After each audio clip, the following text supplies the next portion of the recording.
Ang tawag dito ay chicken pops. Gaya ng popcorn, ang chicken pops ay bite-sized o maliliit na piraso ng piniritong manok na perfect pang chicha. Pero huwag daw ismuli ng negosyong ito dahil kaya nitong kumita ng 6 figures kada buwan. Pop na ang lasa, pop na pop din ang kita.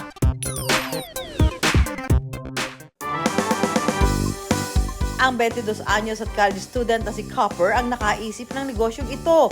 Hilig na raw niya magnegosyo noon pa man. Simula pa lang nung bata ako, nagtitinda na ako sa school. Nagtinda po ako sa school ng mani.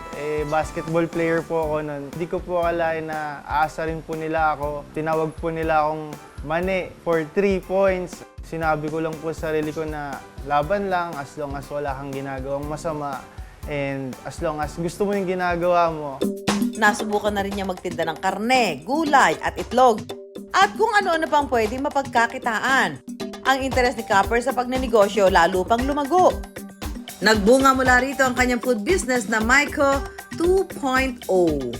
Ito rin ang dahilan kung bakit entrepreneurship ang kursong kinukuha niya ngayon. Copper, kwento mo nga paano nagsimula itong business mo, no? 2020, di ba? Nag-start po ako kasi kailangan po talaga namin ng pera. Pang tuition fee ko po sa school. Muntik na po ako mag-stop ng school dahil nga po walang pangbayad ng tuition. Nakaipon daw siya noon ng 5,000 piso at ito ang ginamit niyang kapital. Sinimulan niyang ibenta ang kanyang mga produkto sa labas ng kanilang bahay. Pumatok daw ito sa kanyang mga parokyano kaya kinailangan na niyang humanap ng mas malaking pwesto. Nung bang pinote up mo yan, marami ba agad bumili? Or siyempre yung iba parang, ano ba lasa niyan? May mga ganon? Bali, yung nag-start po ako, isa lang po yung bumili. Isa lang? Yes po. Buti hindi ka nalugi. Pero sinabi ko po sa sarili ko na hanggang may isang naniniwala po, magpapatuloy po ako. Ayun, ang galing naman. So doon sa isang naniniwala, nagtuloy-tuloy ka na. Yes. Ituturo sa atin ngayon ni Copper kung paano ba lutuin ang chicken pops. Hinihiwa ni Copper yung chicken. Walang buto talaga yung parte niya ng chicken. Boneless na po siya. So hinihiwa na niya ng ganito. Habang ganyan. And then, sariwa Sapat ang po chicken. natin, Miss Susan, na into pieces po siya. Parang ano to, bite size ano? Yes po. Bite size, parang popcorn. Titimplahan lang ang manok ng paminta, asin at paprika. Paprika? Bakit paprika? Dahil po gusto ko po na medyo Social ang lasa. Yes po. Akala ko nga atsuete powder eh. Babalutan ng harina ang karne ng manok, saka ilulublob sa itlog at pagugulungin sa breadcrumbs. Mix po natin siyang mabuti, Miss Susan. Saan mo natutunan yan? Sa parents po ng girlfriend ko po. Sineserve sa'yo pag pumupunta ka. Yung nga pala po, yung wings. Curious ako dito sa kung ano lasa nitong breadcrumbs na to eh. Ha? May flavor to. Matawa lang si Copper, ayaw sabihin. Akala ni Copper malilihim niya. Ang sasabihin ko sa'yo, Copper, walang lihim na hindi nabubunyi. Prituhin lang ang manok sa mainit na mantika. Kailangan ay nakalublob daw itong mabuti. Copper, bakit tatlo? Tatlong beses mong inilubog sa mantika. Para mas maging crunchy po talaga yung Ayun, chicken ano to? pops natin po. Okay. So, tatlong beses niyang inilublob sa mantika yung kanyang chicken pops. Okay. Okay, so eto na itong na deep fry na chicken pops. Ngayon, lalagyan na natin yung ano dito, Copper. Yes, yung po. pinaka-flavor. Coat na po natin siya, Miss Susan. Lalagyan pa ito ng keso sa ibabaw. At para sa melted cheese effect, gagamitan ito ng torch. So, ito na po, oh. Parang sarap, di ba? Naku, yung mga cheese lover dyan, naku, magugustuhan nyo ito. Ito, oh. Tikman na natin. Tapos ididip dito. Yes po, Miss Susan. Ang sarap.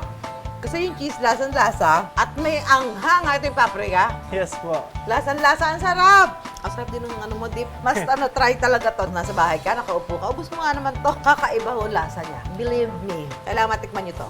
May siyam na flavors ang kanilang chicken pops. Bestseller ang kanilang spicy salted egg, parmesan cheese, at ang kanilang spicy buffalo. Bukod sa chicken pops, meron din silang chicken fingers at chicken wings.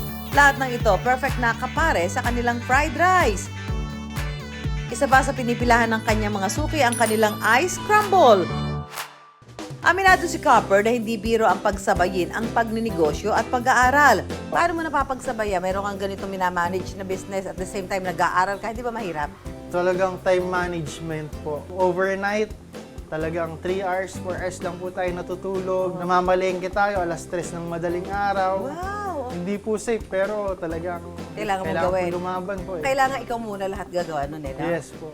Nag-hire rin si Copper ng iba pang working student para mapagaan ang paghawak niya sa negosyo. Importante ngayon, andyan ka na. Yung parang na-establish mo na yung business mo. Yes po. Kasi dami mo ng dami mo ng flavor. Ibig sabihin, talagang nag-iisip ka na lang kung paano pa yung magiging kakaiba doon sa business mo. Yes po. Tsaka maging solid rin po yung foundation ng mga taong nasa paligid ko po. Gusto ko po lahat po kami sama-sama magtagumpay po sa buhay. Mula sa 5,000 pisong puhunan noon, may sarili na siyang pwesto ngayon. Tinangkilik at binalik-balikan daw ang kanilang chicken pops.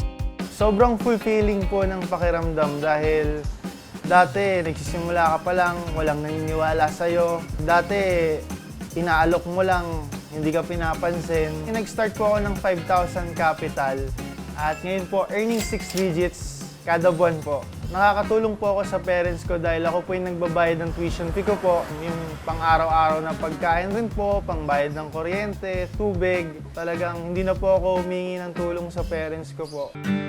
Sa ngayon, pinag-aaralan pa ni Copper kung paano pa mapapalaki ito. Isa sa natutunan ni Copper sa pagninegosyo ang wastong paghawak ng pera. Pero ang pinakasekreto raw niya ay ang lakas ng loob at determinasyon na magtagumpay.